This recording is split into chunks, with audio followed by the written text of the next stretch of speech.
what advice would you give to someone who's either just contemplating a career or starting their career in our industry?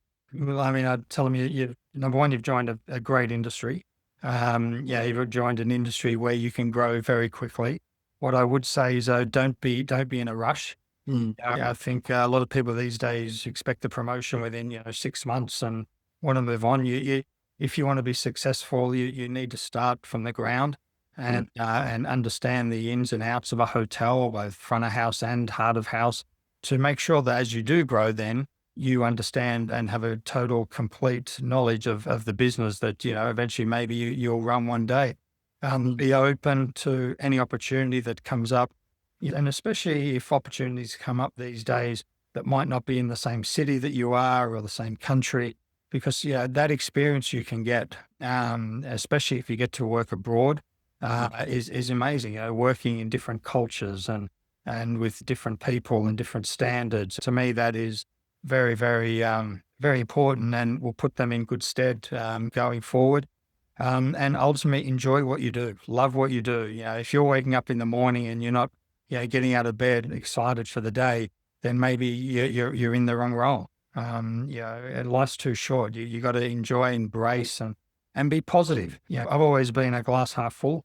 I find it very difficult to work with people that are glass half empty, because I find it drains me.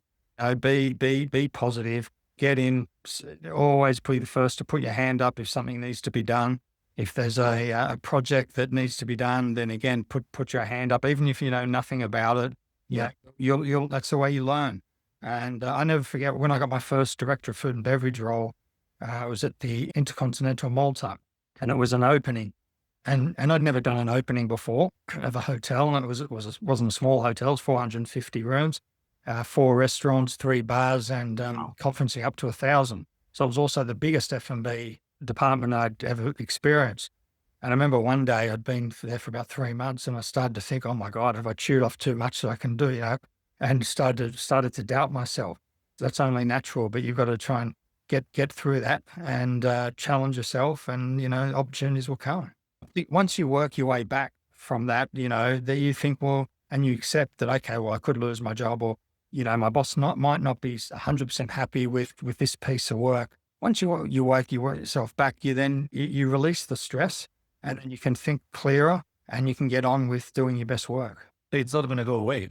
Yep. I have two kids, two boys, and older one is now 16. And I can see the uncertainty that they are facing, that there is a very good, or there's a huge chance. Mm.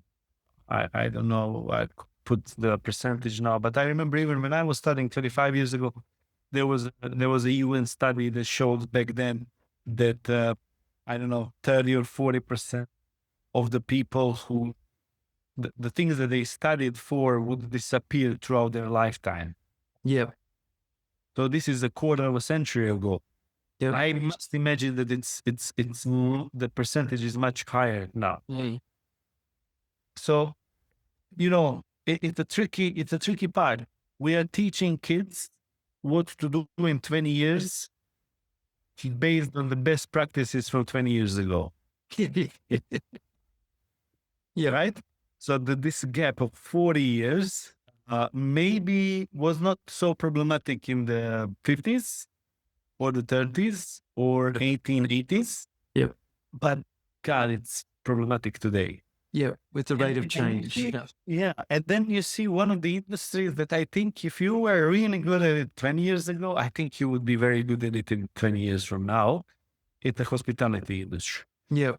So probably there would be, if you're looking for certainty and you are, and afraid that whatever you embark on will not disappear throughout your lifetime, I think hospitality is definitely one of those industries, and I think that would be the advice. Secondly, I think the opportunity for people to learn about nice things in life in hospitality is immense. I've come from a war-stricken country, poverty of the 90s that we faced due to the sanctions, and I ended up learning all the fine things out there. And if it was not for this industry, I don't think I would be able to afford to try and experience all of these things. And I think that has enriched my life beyond comprehension. It's also an industry for the curious minds. And again, it has been maligned. Our industry has been so maligned though the past 10, 15 years. It's quite, sometimes it really would make me sad. It was like, oh, people who travel destroy the planet, flight shaming, over tourism.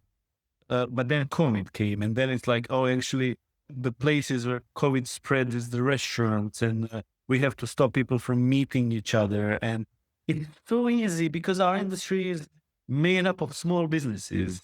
So, despite the fact that we have some big names in the industry, and especially hotel industry, the 5 mega brands, we don't have we are not like a big tech where you have 5, 6 huge companies that influence governments around the world, or the big oil. Same way with the big oil, or with the big, back in the day with the big tobacco. You could argue even today with the big pharma. I mean, these are industries that have lobbies, that lawyers that spend more money on influencing the governments around the world than on anything else. I think we have that in travel and tourism and hospitality, because we are made up of and the funny thing is that we represent about 10% of the global GDP, and about 11% of all the workforce in the world is in travel and tourism. And yet it's an industry that's quite maligned. You would think sometimes like, all big coal, absolutely an amazing industry compared to tourism. It's like that big oil, of course, their impact on the world is insignificant compared to my aunt traveling across the world to see a different culture, eat different cuisine. No, stay at home because you. So, do I think that there is some merit to these comments? Yes, but we all have to put everything into the context. Yep. This is I may be taking here a slightly different path to this conversation now, but this is where I think that our industry will regain some of that importance, and that the world will understand that there are benefits. There are for sure some negative aspects of the industry, but there is a negative aspect to everything we do. Like this concept of interconnectedness, and everything is impermanent, yet everything is interconnected. So this is and once we accept this impermanence, interconnectedness, and the selfless nature of all phenomena, then we also start taking ourselves less seriously, and just start enjoying gliding through life. Yep. In a way, because we are also at the end of the day just the spectators in the theaters of our own minds, and not these puppet masters that we sometimes think we are. So, not to go too much into the philosophy of it all, but I would like to see a lot of young people enter this industry because I think it's rewarding, be here to stay, and it's for the curious ones, and for those who are interested in people. The one key advice I've always given is ensure that you've got a great mentor. I shared 4 incredible leaders that I've worked with throughout my career. Without them, I would not be where I am today. And that's genuine, and I think you've got to have someone that you can go to personally and professionally to have a discussion where they don't have any influence or control per se. Yeah. And they can give you some guidance and, help you through those difficult times, but also be there to kind of celebrate the good times. And, it's amazing. I speak to a lot of kind of middle management and heads of department within our hotels with Overload. And a number of them have not even considered having a mentor. And I really encourage them, go out and find that right person that's outside our business that you can go to for advice that's, somewhat non-emotive and impartial, and give you some benefit, and it will guide you down the right path. And I've had the fortunate ability to reach out to those 4 leaders that I've mentioned at any time to get a second opinion. Create your network, your broad network, because that is when we say your net wealth, the network of people that you associate yourself with, be it industry or community or etc. The wealth of knowledge that you can extract out of them, or for you to network your career higher, or to profile yourself, self-brand, especially in an industry now where it's more about your brand, you as your personal brand, and who do you associate yourself with, and how do you create community ties, being community relationships is very important as well, because you don't understand the holistic value of that. It's unbelievable. Creating genuine relationships with your network, helping them out with connections, etc. You'll see that come back to you in different ways to your business or your personal life, being business referrals, career progression referrals, even just having good friends to have a drink or a glass of wine with them, head out with, build a network that's not just purely about you thinking, what can I get out of that person? No, create a harmonious network relationship where you're generally building a relationship that can be your best mate. And you'll see that flourish even more. So that is more and more and more important. And like we were touching about this now, because everything is more automated and everything is more online, people are losing this one-to-one real connections. So get out there, network at Chamber of Commerce events, go to community events, create new relationships, and go to host events even at your property that are all about networking around like-minded things, because you'll see the ripple effect come back to you. And so I say, your network is your net wealth. I think I go back to look at my career, and I didn't pick the easy path, whether that's type of hotel, type of location, or job. You'd see the challenge as an opportunity. I think I said earlier, I would say yes a lot. Someone opened the door, I'd walk through it and then say, okay, what's this about? I've always chosen the challenge over title and money in my career. And I think it's about a thirst of how I, as a leader, can be better. So my advice is really take every opportunity, learn the things that people don't want to learn, and master it, and you'll be needed. Look, Brendan, probably 2 or 3 things. Look, learn as much as you can. Certainly I did. I moved sideways a number of times, and I was in project development and shopping mall management, and I learned so many different things along the journey. For me, it made it interesting.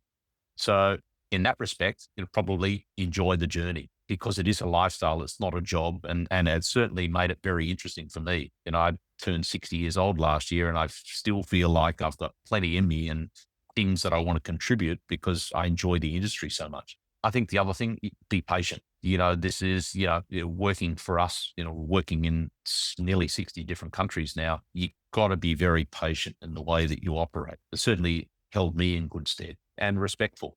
Be patient and respectful. And that old adage, you got 2 eyes, 2 ears, and 1 mouth for a reason, applies very much so in hospitality. And I've worked in big cities, but I've also worked in places like Vanuatu, where non-verbal is the way in which you communicate. And that was a huge learning experience for me. So be patient and respectful. Okay. And it's when you say patient, obviously when you're dealing with people, but patient in your career growth. Absolutely. Well. Yeah. Yes, absolutely. And find the right opportunity, and don't be there's plenty of opportunities in this industry, but make sure it's the right opportunity. The last thing you want to have happen to you is that you're a job hopper.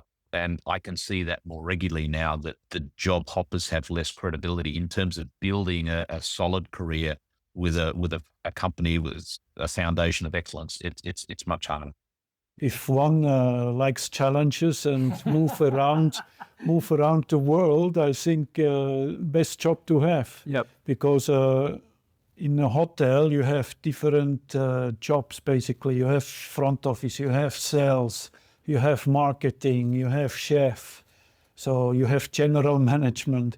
So everything is possible. Yes. And everybody has to start small. Yep. Like I started by cleaning and cooking and peeling, and I'm doing what I'm doing now. But at the end, I think to know any job, if it's a big conglomerate or it's a hotel, I think you have to know the basics first. Yep. And if you go into the hotel, I think you can choose any job, be it front office if you like to be polished. You like to create, you go into the kitchen. You like to be innovative, you go to sales and marketing. So everything is there. Yep. And then do what you love. I think that's the most important thing. That's a really good point. In your experience, as you move through your career, is there something that you think people that I've seen were quite willing to accept a challenge, really, even if they didn't know how to do it? They would put their hand up and say, look, I've never done that job before, but you give me some training, I'll do it. Is that what you found as well? I mean, obviously going from chef to general management. Basically, I'm, again, a person who likes to learn more. Yep. So I think that's a key part. You want to be interested in new things. Yes. So it's like IT for me, or technical things coming easy to me because I'm interested in. So I can talk with our IT director and tell him what to do because I know details, because I'm interested in. So from that part, I think you have to be open-minded. And like I mentioned earlier, if you don't know, then you ask. So if someone is afraid and thinks he knows it all, they will fall sooner or later. So for me, it was always something, if I don't know, I ask. And if I don't know, I don't know. So, and that's the best way forward, I think. Being open-minded and learn. And I was lucky. I always got into a position by reference or whatever. I did not have to, I think I only applied 1 or 2 times. And that's it. And even here I was referred to. So normally, I think if you do a good job, people recognize and they will come after you. I think that's important, so that you show you are capable, you are open-minded, you come with new suggestions, you come with problem-solving ideas. I think then you do the right thing. I recognize probably a bit of irony in this, given that I'm relatively young, I think, for the different roles that I've had. But I think whatever I've done, I've tried to do for as long as I possibly can. I think that there's a bit of a syndrome at the moment of new entrants into the industry feeling as though they need to accelerate very quickly. And I think that there's been perhaps a little bit of a false narrative set around the feasibility of that. I think it's to your own detriment if you don't give yourself enough time to really learn and master as best as you possibly can the very tangible skills at a base level in the industry. I think that when you really work in hospitality, and when you work especially in big hotels or luxury hotels, you've got to know pretty well what most people do. You need to know what their job is inside and out, but you need to be able to really exert enough time and energy into learning what somebody that you might come into contact with does, and view yourself mastering as best you possibly can all of those different traits. Because if your long-term ambition is to move into a leadership position, very hard to manage people if you don't have any idea about what they do on a day-to-day basis. And I do see a lot of leapfrogging, and ultimately the hardest part of that leapfrogging that I see is that there does come a point in time where it does catch up to you when you don't know what you're doing, and that imposter syndrome can sometimes be a little bit crippling, I think, for some people. Just take time. I think that it's an industry that you can have as a career, and it sounds, again, super cliche. I definitely don't see it as a race. I think that you know when you're ready, your confidence comes when you're ready, and people just perhaps don't devote enough time to just nurturing and nourishing their own development in each of those roles. I was getting into really flippant answer, but I'll wait. I'll give a more serious and considered response. When I used to, both when I had taught and also when we used to do staff induction days and things like that, and I would always say, don't go into the industry unless you love dealing with people. It's joking. I used to say, if you don't like dealing with people, go and become an accountant or something like that. Because the fact is that in hospitality, unless you can be on your game every single moment, you probably shouldn't be there, because at the end of the day, you're looking after people who want to be looked after, and they might be having a bad day, and you've got to be able to turn that around. So first of all, it would be, don't go into the industry unless you really are a people person. Now, having said that, of course we have accountants, of course we have other people, but the hospitality mindset is one that I think is really unique in terms of its ability to deliver great service. It's the ability to laterally think. It's the ability to roll up your sleeves and get going. Many years ago, I was involved in a project that involved a casino and a hotel. And I was involved in delivering all of the hotel side of things. And we had a bit of a lull before the resort opened. And so we said, let's send all of our staff around the place and they'll do a tidy up. Let's do a tidy up. And what was interesting was that all of the hotel staff rolled the sleeves up and said, yep, those just went out and did it. The other staff sort of sat and said, well, I'm not sure what we need to do yet. Now, I'm not having a go at casino staff when I say that, but it's just that they were in a very regimented environment normally where they can only make certain decisions based on approvals given. In hospitality, there's a lot more initiative needed, I guess, what you'd say. And so I think it's sort of a unique skill of hospitality people that they actually can take initiative. They can go out and actually get things done. I like that. Thank you.